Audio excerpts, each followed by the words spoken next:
Welcome everyone, आप सभी का एक्सीलेंट 360 में स्वागत है।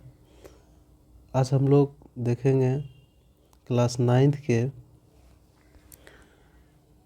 चैप्टर 6 को, जिसमें हम आपको कुछ बेसिक चीज़ें पहले कराएंगे। उसके बाद स्टेप वाइज, टॉपिक वाइज आपको कम लेवल से हाई लेवल की ओर लेके चलेंगे।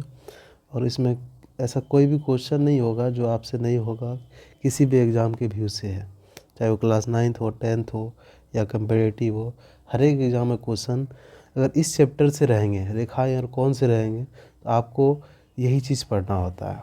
बस आप सिर्फ मन से और विश्वास भरोसे से तैयारी कीजिए और एक बार अपने दोस्तों के साथ क्लास को रिकमेंड कीजिए।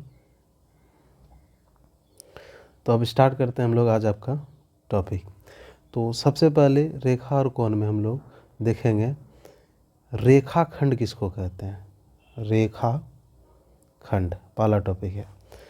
जैसे कि आप लोग अगर जानते भी हैं तो इसका पीछे अगर आपको नहीं पता है तो इसके पीछे चैप्टर स्टार्ट होने से पहले जो कुछ इंस्ट्रक्शन दिया हुआ रहता है, कुछ बातें लिखी हुई है बेसिक, उसको आप पढ़िए, समझ में आ जाएगा।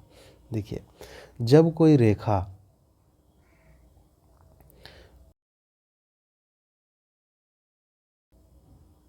इस रूप में खींची हो कि इसका एक बिंदु ए है, ये एक बिंदु बी है, और इसे आगे अब कहीं बढ़ाया नहीं जा सकता है। इसको ए से आगे नहीं बढ़ाया जा सकता, इसको इधर बी से आगे नहीं बढ़ाया जा सकता। इसका परिभाषा क्या दे सकते हैं आपकी, वैसा रेखा जिसे अब आगे नहीं बढ़ाया जा सकता। मतलब जो भी दिया हुआ है अभी दिख रहा है आकृति में, ये मैक्सिमम है, इसको आगे नहीं बढ़ा सकते, तो इसको हम लोग बोलेंगे रेखाखंड। इसको सूचित कैसे करेंगे, तो इसको सूचित करेंगे ए बी और ऊपर एक रेखा लगा देंगे, इसको बोलते हैं हम लोग रेखाखंड। दूसरा है किरण। किरण एक प्रकार की रेखा ही है, इसको अंग्रेजी में रे बोलते हैं, रेखाखंड को सेगमेंट बोलते हैं। एक प्रकार का रेखा ही है। इसमें क्या होता है ना, एक बिंदु और एक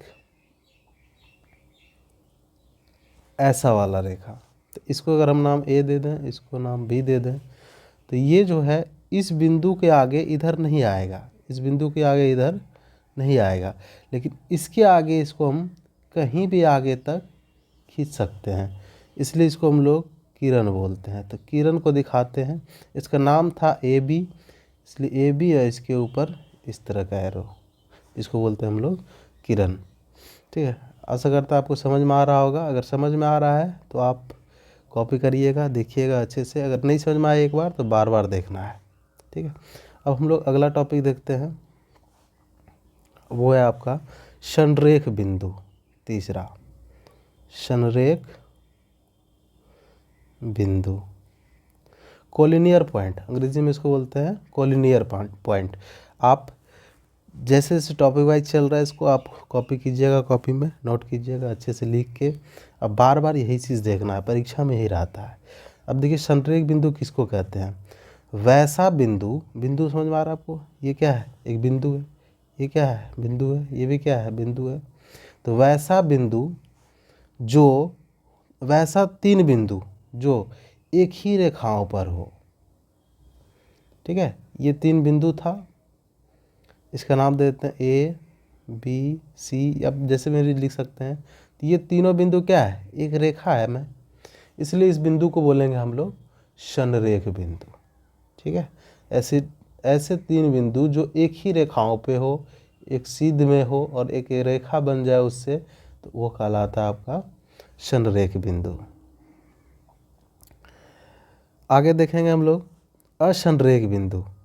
तो इसका जस्ट उल्टा, उल्टा मतलब असंरेख बिंदु किसको कह सकते हैं, असंरेख बिंदु। इसको हम लोग ऐसा बोल सकते हैं कि वैसा बिंदु जो एक रेखाओं में नहीं हो, वैसा बिंदु जो एक रेखाओं में नहीं हो।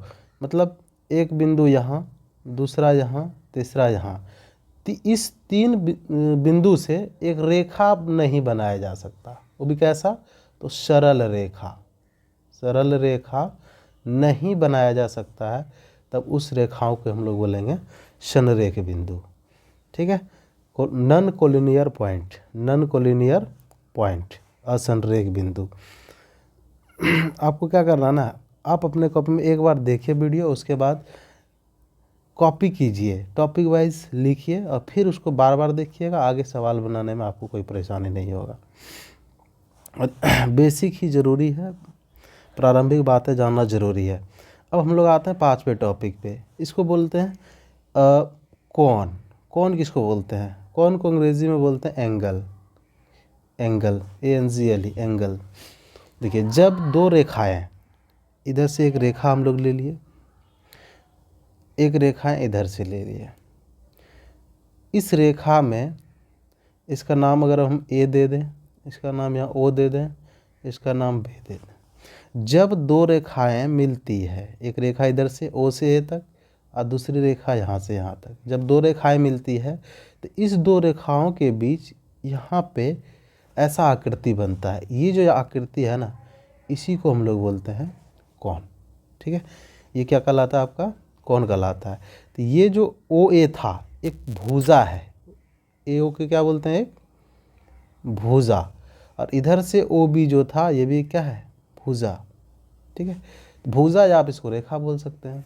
तो जब OA और OB मिला जिस बिंदु पर, उस बिंदु को क्या बोलेंगे? तो उसको बोलते हैं हम लोग शीर्ष। ठीक है, और इस शीर्ष के जस्ट अपोजिट इधर वाला कोण जो बन रहा है, ये कहलाता है आपका कोण, यानी कि एंगल। तो आप टॉपिक 6 और 7 ये भी समझ गए। साथ साथ इसको अगर हम त्रिभुज से देखें तो कुछ इस प्रकार होगा।